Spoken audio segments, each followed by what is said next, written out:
कभी ऐसा हुआ है दोस्त, तुम किसी के सामने अपनी राय रखना चाहते थे, लेकिन सामने वाला इतनी चालाकी से बात घुमा गया कि तुम हाँ बोलकर चुप रह गए। या फिर कभी किसी रिश्ते में, किसी दोस्ती में या किसी बॉस के सामने तुम्हें महसूस हुआ कि तुम अपने फैसले खुद नहीं ले रहे, बल्कि कोई और तुम्हें तय करवा रहा है कि तुम्हें क्या सोचना चाहिए, क्या करना चाहिए और क्या मानना चाहिए। ये कोई जादू नहीं है भाई, ये है माइंड कंट्रोल की साइकोलॉजी।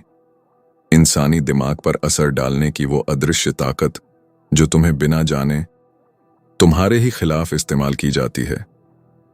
सोचो जरा, क्यों कुछ लोग भीड़ में अपनी बात इतनी आसानी से मनवा लेते हैं? क्यों कुछ लोग अपनी मौजूदगी से ही सब पर असर डाल देते हैं, जबकि कुछ लोग चाहे जितनी मेहनत कर लें उन्हें कोई गंभीरता से नहीं लेता? क्या फर्क है उन दोनों में? फर्क बस एक चीज का है, ह्यूमन नेचर की समझ का। रॉबर्ट ग्रीन की किताब the laws of human nature बताती है कि हर इंसान के अंदर एक छिपी हुई दुनिया होती है। एक ऐसी दुनिया जो बाहर से शांत लगती है, लेकिन अंदर से भरी होती है ईर्ष्या, भय, लालच, प्रेम, घृणा और असुरक्षा से। और जो इंसान इन भावनाओं को पढ़ना सीख जाता है, वो न सिर्फ दूसरों को समझता है, बल्कि दूसरों को कंट्रोल भी करने लगता है। अब ये बात सुनकर तुम्हें लगेगा, कंट्रोल करना मतलब कुछ गलत, कुछ नकारात्मक। लेकिन नहीं भाई, रॉबर्ट ग्रीन कहते हैं, control is not about power, it's about awareness. मतलब अगर तुम दूसरों को समझना सीख जाओ तो तुम खुद को किसी के कंट्रोल से बचा सकते हो। तुम अपनी सोच, अपना फोकस और अपनी जिंदगी अपने हिसाब से जी सकते हो। अब एक पल रुककर सोचो, तुम्हारे जीवन में कितने ऐसे पल आए हैं जब तुमने किसी की बात मान ली सिर्फ इसीलिए क्योंकि उसने तुम्हारी इमोशन को छुआ था? कभी प्यार के नाम पर, कभी डर के नाम पर, कभी किसी की अप्रूवल के नाम पर। शायद तुम्हें याद होगा, बचपन में जब तुम रोते थे तो माँ कहती थी, अगर रोना बंद करोगे तो टॉफी मिलेगी। तुम चुप हो जाते थे। वो तुम्हें सिखा रही थी, रिवॉर्ड के बदले बिहेवियर बदलो। यानी वहीं से शुरू होता है माइंड कंडीशनिंग। और फिर बड़ा होते होते समाज, रिश्ते, दोस्त, कंपनी, सोशल मीडिया सब तुम्हारे माइंड को ऐसे डिजाइन करते हैं कि तुम सोचो, चाहो और करो वही जो दूसरे चाहते हैं। अब सवाल ये नहीं कि लोग तुम्हें कंट्रोल कर रहे हैं या नहीं, सवाल ये है कि क्या तुम्हें इसका एहसास है कि तुम कंट्रोल हो रहे हो? क्योंकि जो ये बात समझ जाता है वो अपनी जिंदगी का स्टीयरिंग व्हील दूसरों के हाथ से छीनकर खुद चला देता है। दोस्त, आज हम एक ऐसी यात्रा पर निकलने वाले हैं जहां हम इंसानी दिमाग की परतें खोलेंगे, जहां समझेंगे कि लोग तुम्हें कैसे मैनिपुलेट करते हैं, कैसे तुम्हारी सोच को चुपके से बदलते हैं और कैसे तुम अपने माइंड को इतना स्ट्रांग बना सकते हो कि कोई तुम्हें कंट्रोल ना कर सके। इस वीडियो में हम रॉबर्ट ग्रीन की किताब the laws of human nature के पहले अध्याय में उतरेंगे, द लॉ ऑफ इरेशनैलिटी।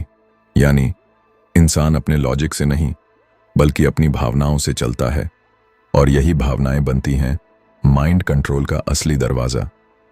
तो अगर तुम सच में यह समझना चाहते हो कि लोग तुम्हें क्यों और कैसे कंट्रोल करते हैं, तो वीडियो को अंत तक जरूर देखना, क्योंकि इसके हर मिनट में छुपा है वो ज्ञान जो तुम्हारी सोच को हमेशा के लिए बदल सकता है। मेरा नाम है रौशान सहनी और आप देख रहे हैं आपका अपना चैनल माइंड फ्यूल सक्सेस, जहां हम इंसानी दिमाग, साइकोलॉजी और सफलता के गहरे राजों को समझते हैं। तो चलिए दोस्त, शुरू करते हैं आज की ये आंखें खोल देने वाली यात्रा। Chapter 1, the law of irrationality. जब तुम्हारी भावनाएं बनती हैं तुम्हारा सबसे बड़ा दुश्मन दोस्त। अगर मैं तुमसे कहूं कि तुम्हारे हर फैसले, हर सोच, हर व्यवहार के पीछे असली वजह तुम्हारा दिमाग नहीं बल्कि तुम्हारी भावनाएं हैं, तो शायद तुम कहो, नहीं, मैं तो बहुत समझदार हूं, मैं हर बात सोचकर करता हूं। लेकिन सच्चाई यह है कि इंसान जितना खुद को लॉजिकल समझता है उतना ही वो अपने इमोशंस के कंट्रोल में होता है। रॉबर्ट ग्रीन कहते हैं, हम सब खुद को रैशनल समझते हैं, लेकिन असल में हम सब इरैशनल हैं। अब देखो, जब कोई तुम्हें गुस्सा दिलाता है या किसी की बात सुनकर तुम्हारा दिल पिघल जाता है, तो उस पल में तुम अपने माइंड को नहीं, अपने मूड को फॉलो करते हो। और यही वो जगह है जहां से शुरू होता है माइंड कंट्रोल। लोग तुम्हें कंट्रोल नहीं करते दोस्त, वो सिर्फ तुम्हारी भावनाओं को छू लेते हैं। वो जानते हैं कि तुम्हें किस बात से गुस्सा आता है, किस बात से दुख होता है, कौन सा शब्द तुम्हें अच्छा महसूस कराता है, और बस वो उसी बटन को बार बार दबाते हैं जब तक तुम उनकी बात मान नहीं लेते। सोचो जरा, जब कोई तुम्हें बार बार तारीफ करके इन्फ्लुएंस करता है, वो तुम्हारे ईगो को टारगेट कर रहा होता है। जब कोई तुम्हें बार बार डर दिखाकर डिसीजन करवाता है, वो तुम्हारे फियर को ट्रिगर कर रहा होता है।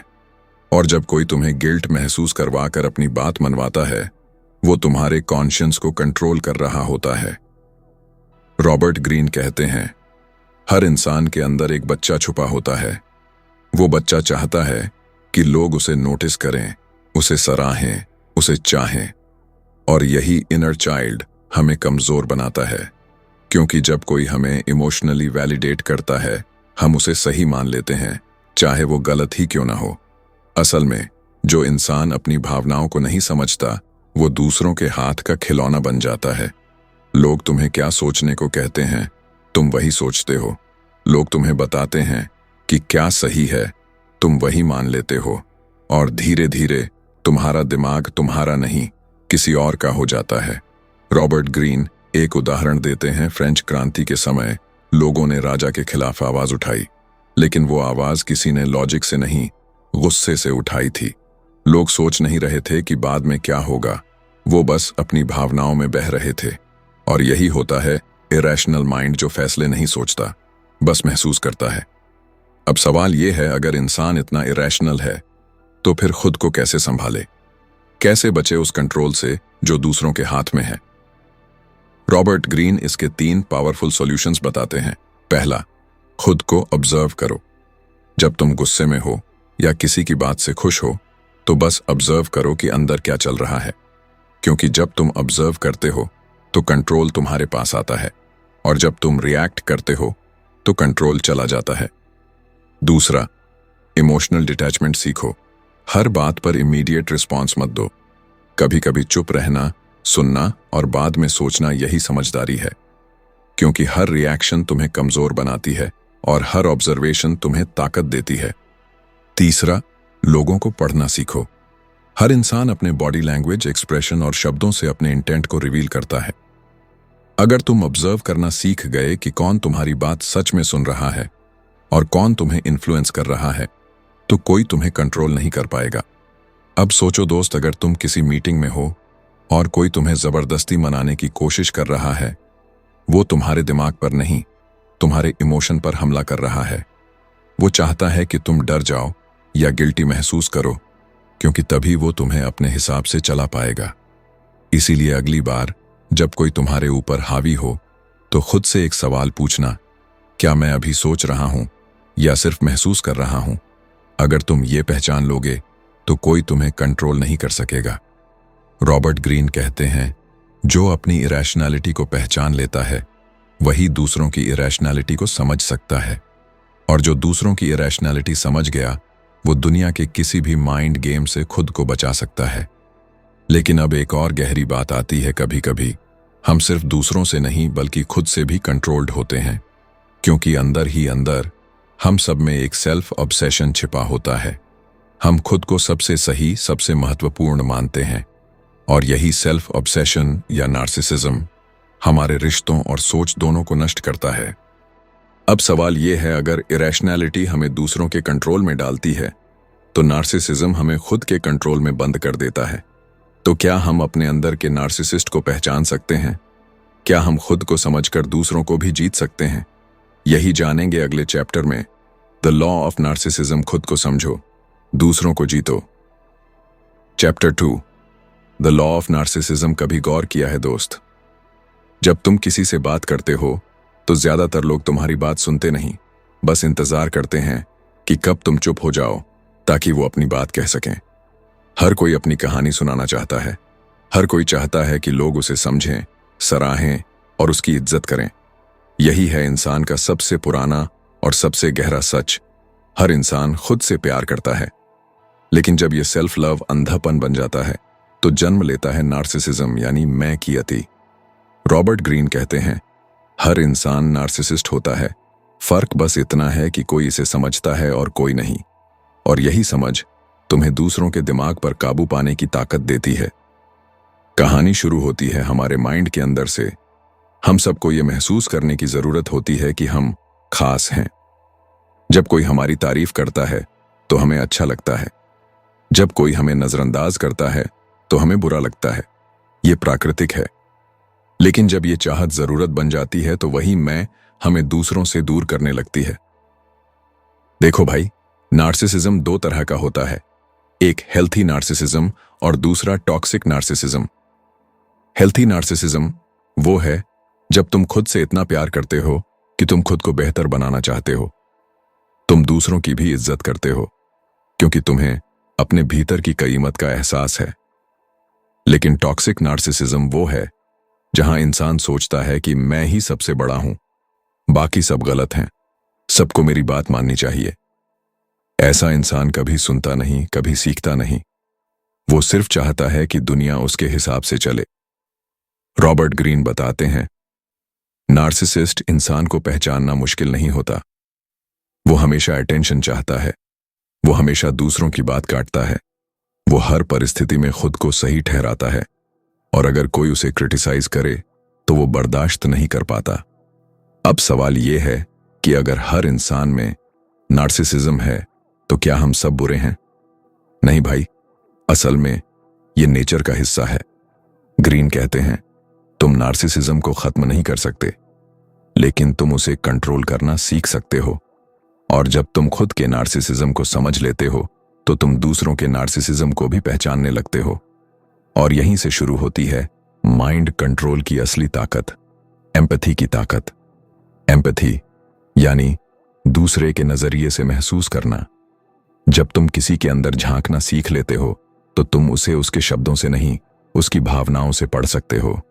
वो क्या चाहता है, वो किससे डरता है, वो किस चीज से खुश या असुरक्षित है, सब तुम्हें साफ दिखने लगता है। रॉबर्ट ग्रीन कहते हैं, empathy is the ultimate form of intelligence. क्योंकि जब तुम दूसरों को समझते हो तो तुम उनके व्यवहार के पीछे का कारण भी समझ लेते हो। और जब कारण समझ में आ जाए तो कोई भी तुम्हें मैनिपुलेट नहीं कर सकता। अब बात करते हैं खुद को कैसे समझें, क्योंकि जब तक तुम खुद को नहीं जानोगे तब तक दूसरों को समझना नामुमकिन है। पहला कदम, मिरर टेस्ट। हर दिन कुछ मिनट अपने आप से सवाल पूछो, आज मैंने ऐसा क्या किया जो सिर्फ मुझे अच्छा दिखाने के लिए था? कहां मैंने दूसरों को कम समझा? कहां मैंने सिर्फ ईगो के लिए रिएक्ट किया? ये सवाल तुम्हारे अंदर की सच्चाई को सामने लाएंगे। दूसरा कदम, लिसन मोर, स्पीक लेस। अक्सर नार्सिसिस्ट लोग ज्यादा बोलते हैं, कम सुनते हैं। अगर तुम दूसरों की बात ध्यान से सुनोगे तो तुम उनके हिडन इमोशंस समझने लगोगे और यही एम्पैथी का पहला संकेत है। तीसरा कदम, डिटैच फ्रॉम वैलिडेशन। हर कोई चाहता है कि लोग उसकी तारीफ करें, लेकिन जो इंसान खुद की अप्रूवल खुद से लेता है वो कभी किसी के हाथ की कठपुतली नहीं बनता। अब एक रियल एग्जाम्पल समझो। मान लो तुम्हारा कोई दोस्त हमेशा अपनी बातें करता है। हर बातचीत में मैं शब्द का इस्तेमाल ज्यादा करता है। शुरू में वो दिलचस्प लगता है, लेकिन धीरे धीरे तुम महसूस करते हो कि वो सिर्फ सुनाने आया है, सुनने नहीं। ऐसे लोग इमोशनल एनर्जी चूस लेते हैं। ग्रीन कहते हैं, नार्सिसिस्ट लोग दूसरों का ध्यान चुराते हैं क्योंकि वही उनका ईंधन होता है। तो क्या करना चाहिए? ऐसे लोगों के साथ सीमाएं तय करो। उनसे बात करो, लेकिन खुद को खो मत। उनकी बातों में वैलिडेशन मत ढूंढो, क्योंकि जो खुद में सच्चा होता है उसे किसी के अप्रूवल की जरूरत नहीं होती। अब सोचो, अगर तुम एम्पैथी सीख गए तो तुम किसी भी स्थिति में लोगों को पढ़ सकते हो। तुम उनके अंदर की असुरक्षा, उनकी जरूरत, उनका डर सब देख सकते हो। और यही ज्ञान तुम्हें लीडर बनाता है। रॉबर्ट ग्रीन कहते हैं, एम्पैथिक लोग दूसरों को कंट्रोल नहीं करते, वो उन्हें समझकर दिशा देते हैं।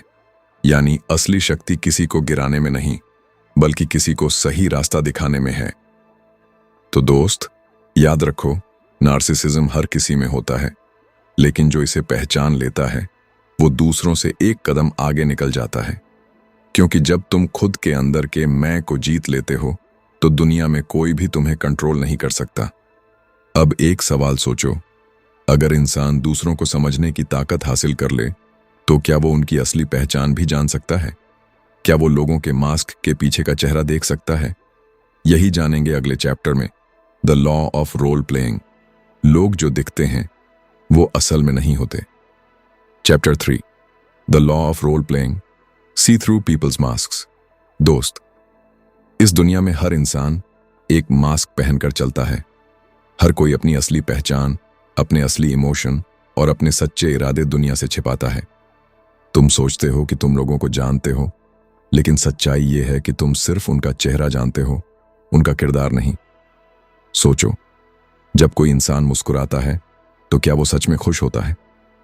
जब कोई तुम्हारी तारीफ करता है तो क्या वो दिल से करता है? या फिर उस मुस्कान और उस तारीफ के पीछे कोई मकसद, कोई छिपा हुआ एजेंडा होता है? रॉबर्ट ग्रीन अपनी किताब the laws of human nature के 3 अध्याय the law of role playing में कहते हैं कि हर इंसान इस दुनिया में एक रोल निभा रहा है। एक ऐसा रोल जो उसे समाज, परिवार या उसकी जरूरतों ने सिखाया है। हर कोई एक एक्टर है और यह दुनिया उसका स्टेज। जरा अपने आसपास के लोगों को देखो। ऑफिस में तुम्हारा बॉस हर वक्त कूल और कंट्रोल्ड दिखने की कोशिश करता है। वो तुम्हें ऐसा महसूस कराता है कि वो सब कुछ शांत तरीके से हैंडल कर रहा है, लेकिन अंदर से वो शायद डर, जलन या असुरक्षा से भरा हुआ हो सकता है। या वो दोस्त जो हमेशा सबको खुश रखता है, सबका मूड अच्छा करता है, शायद वो खुद अंदर से टूटा हुआ है, लेकिन वो अपना दर्द छिपाने के लिए हैप्पी का मास्क पहनता है। हम सभी ऐसा करते हैं, कभी मजबूरी में, कभी स्ट्रैटेजी में, कभी खुद को बचाने के लिए, कभी दूसरों को प्रभावित करने के लिए। रॉबर्ट ग्रीन कहते हैं, लोग जो भी करते हैं वो किरदार निभाते हुए करते हैं। वो अपने असली इमोशन को छिपा लेते हैं, क्योंकि अगर दुनिया को उनका असली रूप दिख गया तो शायद वो कमजोर या असुरक्षित दिखेंगे। इसलिए वो एक रोल बनाते हैं, जैसे मैं हमेशा सही हूं, मैं दूसरों से बेहतर हूं, मैं हमेशा खुश हूं, या मैं बहुत इमोशनल नहीं हूं। ये रोल एक प्रोटेक्शन शील्ड है जो उन्हें जजमेंट, रिजेक्शन या इमोशनल पेन से बचाती है। लेकिन जब तुम इन मास्क्स के पार देखना सीख जाते हो, तब तुम इंसानों को असली मायनों में समझना शुरू करते हो। और यही इस चैप्टर की सबसे बड़ी ताकत है। अब सवाल यह है कि तुम दूसरों के मास्क के पीछे छिपी सच्चाई को कैसे पहचानो। रॉबर्ट ग्रीन इसके लिए कुछ खास संकेत बताते हैं। 1. शब्दों से ज्यादा बॉडी लैंग्वेज देखो। लोग झूठ बोल सकते हैं, लेकिन उनका शरीर सच्चाई बोल देता है। उनकी आंखें, उनके हाव भाव, उनका टोन, सब कुछ इशारा करते हैं कि वो क्या महसूस कर रहे हैं। 2. उनकी पब्लिक इमेज और प्राइवेट बिहेवियर को अलग अलग देखो। अगर कोई बाहर बहुत विनम्र दिखता है, लेकिन अकेले में दूसरों की बुराई करता है, तो समझो वो 2 चेहरे वाला इंसान है। 3. उनकी एनर्जी पर ध्यान दो। कुछ लोग बहुत ज्यादा कोशिश करते हैं पसंद आने की। इसका मतलब है कि वो अंदर से असुरक्षित हैं, जबकि जो शांति से अपनी बात रखते हैं वो ज्यादा आत्मविश्वासी और सच्चे होते हैं। ग्रीन कहते हैं कि सबसे बड़ा गेम वही जीतता है जो दूसरों की रोल प्लेइंग को समझ लेता है, लेकिन खुद अपने रोल को सही वक्त पर और सही जगह इस्तेमाल करना जानता है। मतलब, अगर कोई बनावटी है तो तुम भी खुद को तुरंत एक्सपोज मत करो, थोड़ा रहस्य बनाए रखो, क्योंकि जो सब कुछ जाहिर कर देता है वो सबसे पहले हारा हुआ खिलाड़ी होता है।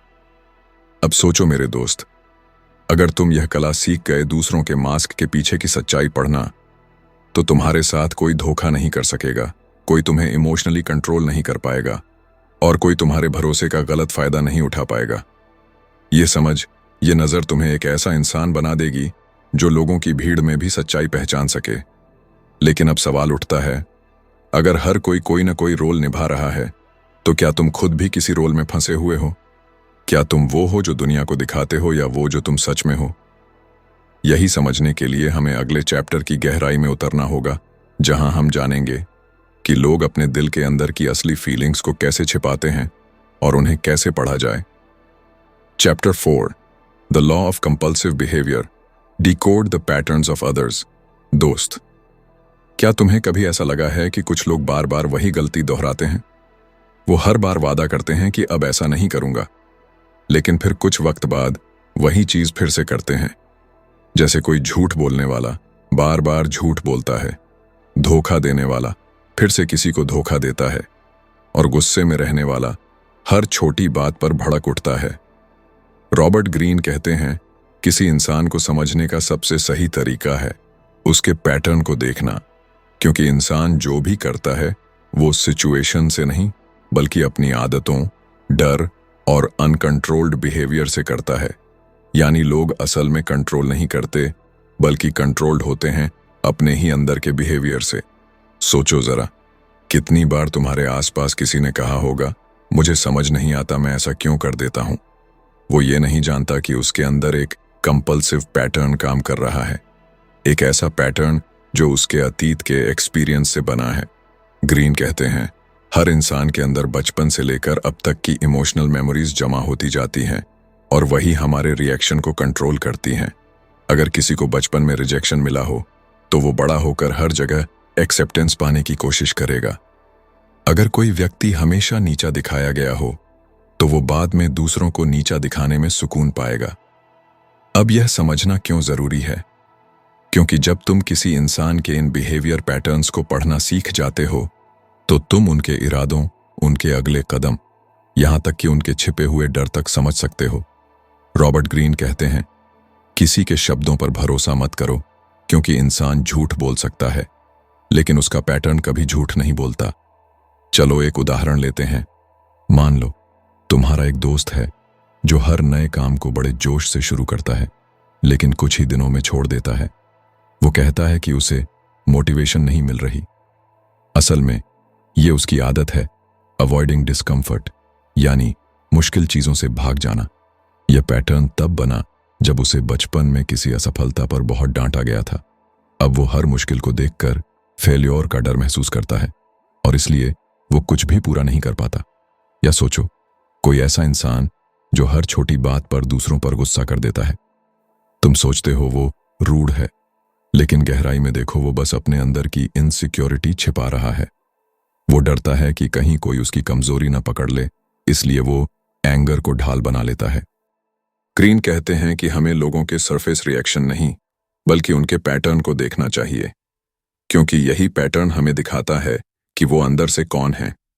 अगर कोई बार बार एक ही तरह के रिश्ते में टूटता है, अगर कोई बार बार वही गलती करता है, अगर कोई बार बार दूसरों को दोष देता है, तो समझ लो कि वो अपने ही अंदर के बिहेवियर लूप में फंसा है। अब तुम्हारे लिए यहाँ एक पावरफुल सीक्रेट है। जब तुम दूसरों के पैटर्न समझने लगते हो तो तुम उन्हें आसानी से प्रिडिक्ट कर सकते हो, और जब तुम लोगों को प्रिडिक्ट कर सकते हो तो तुम किसी भी रिश्ते, किसी भी बातचीत, यहां तक कि किसी भी बिजनेस में कंट्रोलर बन जाते हो। कंट्रोल्ड नहीं, लेकिन ये समझ तभी काम करती है जब तुम खुद के पैटर्न भी पहचानो, क्योंकि हर इंसान सिर्फ दूसरों का नहीं, खुद का भी कैदी होता है, अपने ही बिहेवियर का, अपनी ही सोच का। रॉबर्ट ग्रीन कहते हैं, सबसे बड़ा मास्टर वही है जो अपने बिहेवियर को समझता है और उसे बदलना सीख जाता है। इसका मतलब, अगर तुम दूसरों के पैटर्न को पहचानते हो तो तुम उन्हें पढ़ सकते हो, लेकिन अगर तुम अपने पैटर्न को पहचान लेते हो तो तुम खुद को आजाद कर सकते हो। अब सोचो मेरे दोस्त, क्या तुमने कभी खुद में कोई ऐसा पैटर्न नोटिस किया है जो बार बार तुम्हें पीछे खींचता है? क्या तुमने कभी सोचा है कि तुम्हारे अंदर कौन सा बिहेवियर तुम्हारी सफलता को रोक रहा है? क्योंकि अगले चैप्टर में the law of covetousness, understand the roots of desire, हम इस सवाल का जवाब ढूंढेंगे। क्यों इंसान खुद अपनी बर्बादी की तरफ खींचता चला जाता है, भले ही उसे पता हो कि वो गलत कर रहा है? दोस्त, आज की इस किताब से तुम्हें जो सीखा वो जिंदगी बदलने वाला हो सकता है, लेकिन याद रखो, एक किताब पूरी लाइब्रेरी का दरवाजा खोल देती है, और हमारा ये चैनल माइंड फ्यूल सक्सेस तुम्हें वही दरवाजा खोलकर दिखाता है। यहां तुम्हें हर हफ्ते नई नई किताबों की समरी मिलेगी, self development, psychology, success, money और लाइफ चेंजिंग हैबिट्स पर। और हाँ, बाकी का चैप्टर नहीं देखे हो तो चैनल पर जाकर देख लो, सभी चैप्टर बहुत ही महत्वपूर्ण हैं। और अगर तुम सच में चाहते हो कि हर दिन थोड़ा थोड़ा सीखकर अपनी जिंदगी को अगले लेवल पर ले जाओ, तो अभी चैनल को सब्सक्राइब करो, वीडियो को लाइक और शेयर करो, और बेल आइकन दबाना मत भूलो, क्योंकि आने वाले एपिसोड्स में तुम्हें वो राज मिलेंगे जो सिर्फ किताबों में छुपे होते हैं, लेकिन जिन्हें जानकर तुम भीड़ से अलग खड़े हो सकते हो। और हाँ, नीचे कमेंट करके बताओ आज की किताब से तुम्हें सबसे गहरा सबक क्या मिला, क्योंकि तुम्हारा जवाब तय करेगा कि अगली समरी कौन सी किताब की होगी। याद रखो भाई, किताबें सिर्फ पन्ने नहीं होती, ये तुम्हारी सोच और तुम्हारा भविष्य बदलने का सबसे बड़ा हथियार है। Thank you so much friends.